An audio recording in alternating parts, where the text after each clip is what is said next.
Before we begin, a content warning. This episode discusses grief, death, and loss in depth, including the deaths of children and loved ones. If you are currently experiencing acute grief or find these topics distressing, please take care of yourself. You may want to listen with support nearby or save this episode for when you are ready. If you are in crisis, please reach out to a mental health professional or crisis line. This episode is not a substitute for professional mental health support. We are exploring grief from educational, cultural, and philosophical perspectives. But everyone's experience is unique. Take care of yourself, and here's the episode. In 2014, a woman named Nora McLerney experienced what she calls the worst year. She lost her husband to brain cancer, her father to cancer, had a miscarriage, all within weeks. A few years later, she gave a TED talk about her experience that resonated with millions of viewers. But what struck people wasn't just her loss, it was something she said. We don't move on from grief, we move forward with it. Today, we are asking a question that might seem strange at first. Is grief good? Not does it feel good? We know it doesn't. But does grief serve a purpose? Should we embrace it? Or is it simply suffering we must endure? I'm your host, and over the next few minutes, we are going to explore grief through three lenses: science, philosophy, and culture. And what we will discover might change how you think about loss forever. The evolutionary story. Let's start with a puzzle that has bothered scientists for decades. Here's something strange. Grief hurts. Research suggests it can make us physically ill, unable to eat, unable to sleep. It can last for months or years. From an evolutionary perspective, this is puzzling. Why would natural selection give us something that makes us vulnerable, withdrawn, and weak? Charles Darwin himself grappled with this question when his beloved daughter Annie died at the age of 10 in 1851. His grief was so profound that some historians believe it shaped his entire worldview. He wrote about grief in animals, how elephants appear to mourn their dead, how chimpanzees carry their deceased infants for days. But he couldn't quite explain why these behaviors existed. Modern evolutionary psychologists have developed a theory. Grief exists because love exists. Let me explain. In 1950s and 60s, psychologist Johnny Bowlby developed attachment theory. He argued that humans evolved to form deep bonds, particularly between parents and children, because attached infants tend to survive better. A mother who feels compelled to stay close to her baby, who feels distress when separated, has a baby who's more likely to thrive. But here's the catch. You can't have a system that creates powerful bonds without also creating powerful pain when those bonds break. Grief, according to this view, is the price we pay for love. There's an interesting example in nature. Many species of geese form long term pair bonds. When a goose loses its partner, researchers have observed what appears to be mourning behavior: calling out, searching, withdrawing from the flock. Why might this have evolved? Some researchers suggest that this grief response may have developed to prevent geese from too quickly abandoning a mate who might just be temporarily separated. The pain of grief signals don't give up on this bond easily. So, what does grief actually do for us? Research suggests several possible functions. First, it appears to force us to pause. When we lose someone important, we need to recognize our entire life. Grief's fog, its exhaustion, its difficulty with concentration. These might actually serve a protective function, keeping us from making rash decisions during a period of vulnerability. Second, grief can act as a social signal. When we show grief, we communicate to our community that we have suffered a significant loss. This may activate support systems. Tears and expressions of sadness can function as calls for help. Third, and this is particularly interesting, some studies suggest that grief may actually strengthen our remaining relationships. Research indicates that communities often grow closer after collective loss. Shared grief can create bonds between people. But here's where it gets complicated. If grief evolved for a reason, does that make it good?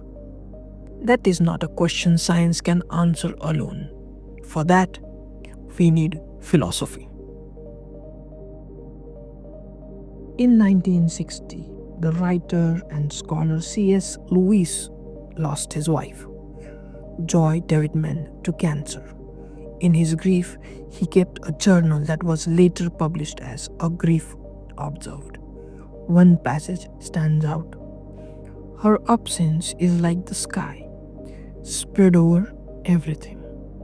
Louise explored a profound question in those pages. Is grief something we should try to overcome, or is it actually a testament to love? Here's the philosophical puzzle. We typically call things good if they increase well being, happiness, or flourishing. Grief appears to do the opposite. It hurts, it diminishes us. By most measures, we might seem better off without it. And yet, most people wouldn't choose to eliminate their capacity for grief, even if they could. Why? Philosopher Martha Nussbaum argues that grief is what she calls an appropriate response to loss. Think about it this way. If someone you loved deeply died and you felt nothing, what would that suggest? It might indicate they didn't matter much, that the relationship was shallow. Grief, in this philosophical view, isn't good because it feels good. It is good because it is fitting. It honors what was lost. The depth of our grief can reflect the depth of our love. The ancient Stoics had a different perspective. Or did they? They are famous for teaching that we should accept loss without excessive emotion. Marcus Aurelius, the Stoic emperor, wrote extensively about accepting loss and focusing on what we can control. But here's what is interesting. Even the Stoics did not say, do not grieve. They suggested, do not let grief destroy you. Seneca, who experienced profound personal losses, wrote that brief grief is natural and acceptable. It is prolonged, consuming grief that becomes problematic. This raises a question. Is there such a thing as good grief and bad grief? Modern psychology distinguishes between what researchers call typical grief and what's now termed complicated grief or prolonged grief disorder, recently added to the DSM-5 TR in 2022. The difference isn't just time, it's whether a grief becomes all-consuming, whether it prevents someone from finding any meaning or connection again. Research suggests that most people, even after devastating losses, eventually adapt. They don't get over it, Those who have been through it often dislike that phrase. They learn to carry it, to integrate the loss into their story. But some people appear to get stuck. The grief becomes the entire story. And that's when even those who argue grief serves a purpose acknowledge something has gone wrong. Viktor Frankl, the psychiatrist who survived Auschwitz, wrote, "In some ways, suffering ceases to be suffering at the moment it finds a meaning." This suggests that grief is not inherently good or bad. It may depend on what we do with it. Some people channel grief into art, activism, deeper relationships. Others find themselves unable to move forward. The grief itself may be similar. The meaning people make can be different. Which brings us to an important question: is how we grieve individual, or does culture shape it profoundly? Let's look at some different approaches. The cultural dimension. When anthropologist Renato Rosaldo was studying the Longnot people in the Philippines in 1960s and 70s, he struggled to understand their grief practices.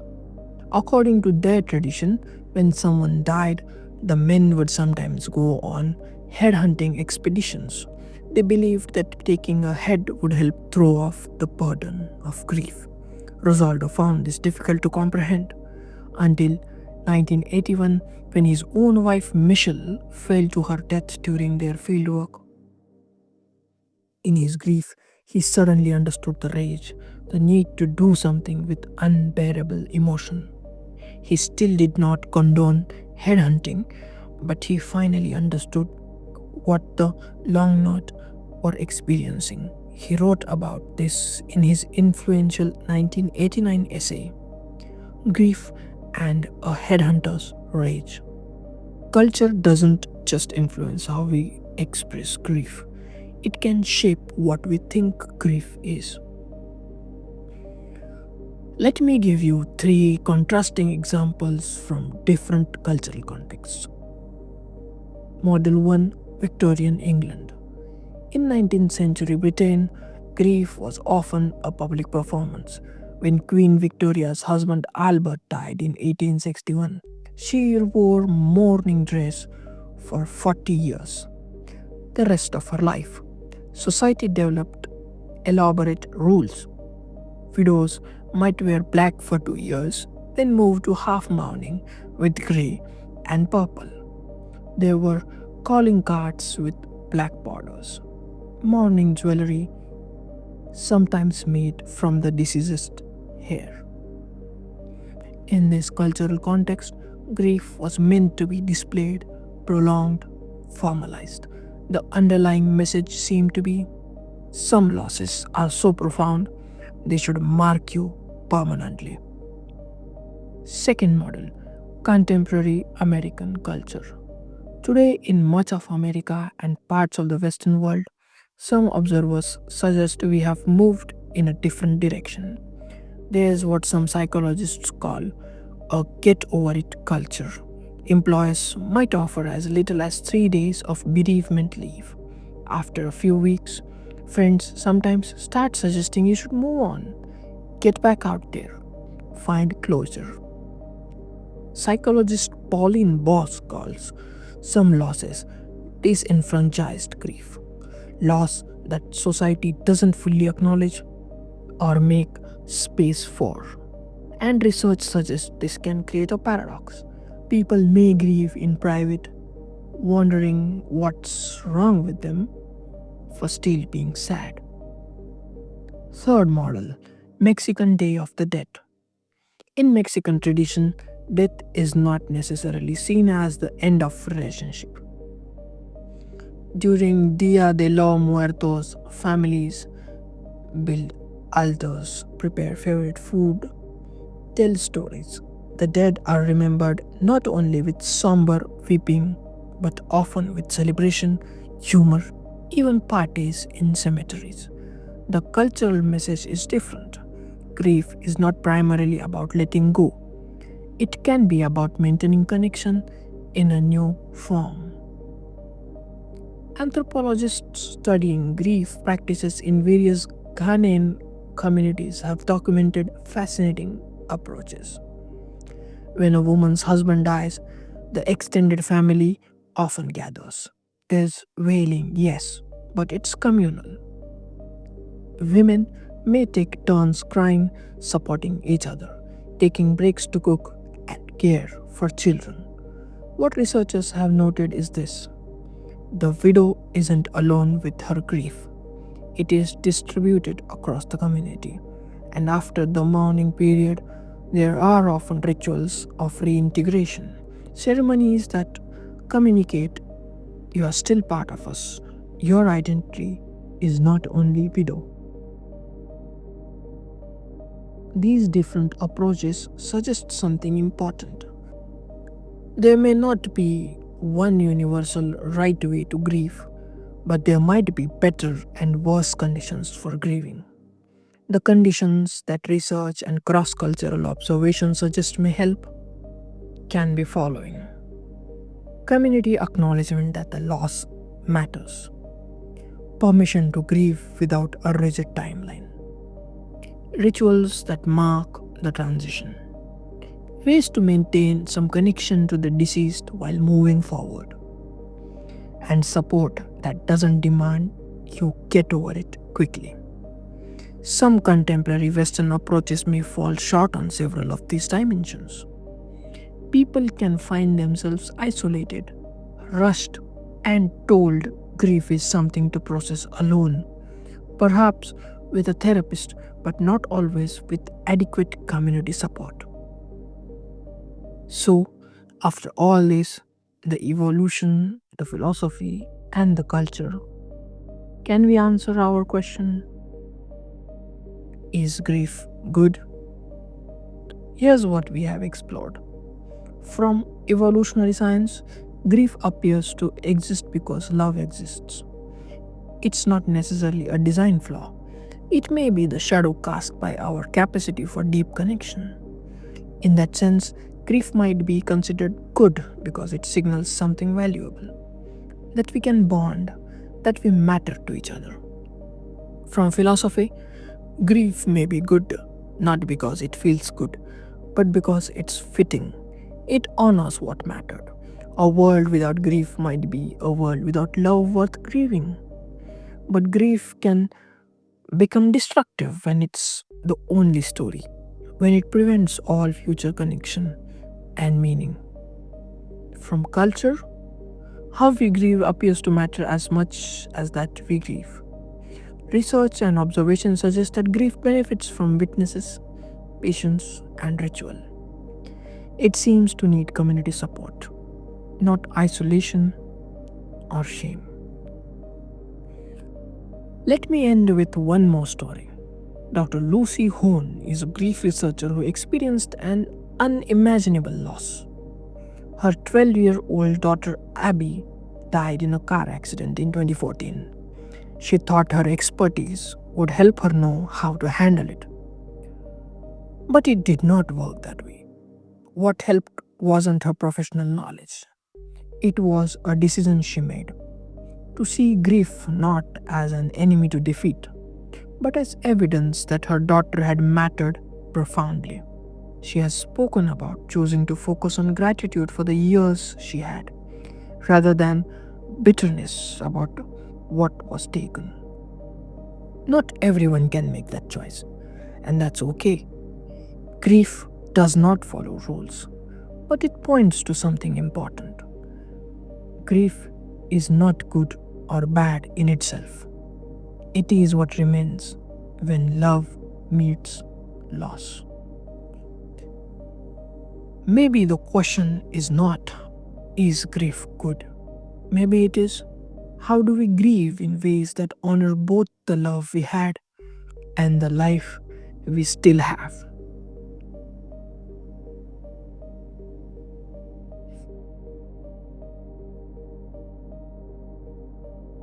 Thank you for listening to this episode of Curiosity and Co.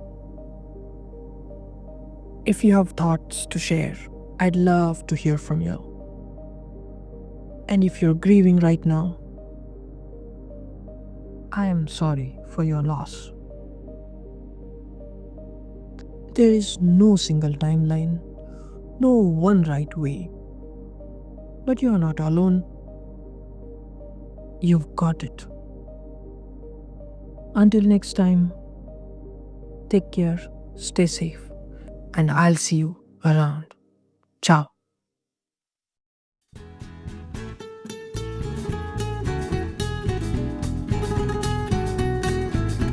You have been listening to Curiosity and Co podcast, a space where we slow down to explore the questions that shape our inner lives and collective realities. It's a place for thinkers, readers, and wanderers of the mind, those who find wonder in the ideas, meaning in complexity. Here, we reflect on philosophy, science, psychology, and the way we live and relate to the world, drawing from both the timeless wisdom and modern insights. Tune in for the ideas, stay for the insight. Because at Curiosity & Co, curiosity isn't just a trait, it's a worldview.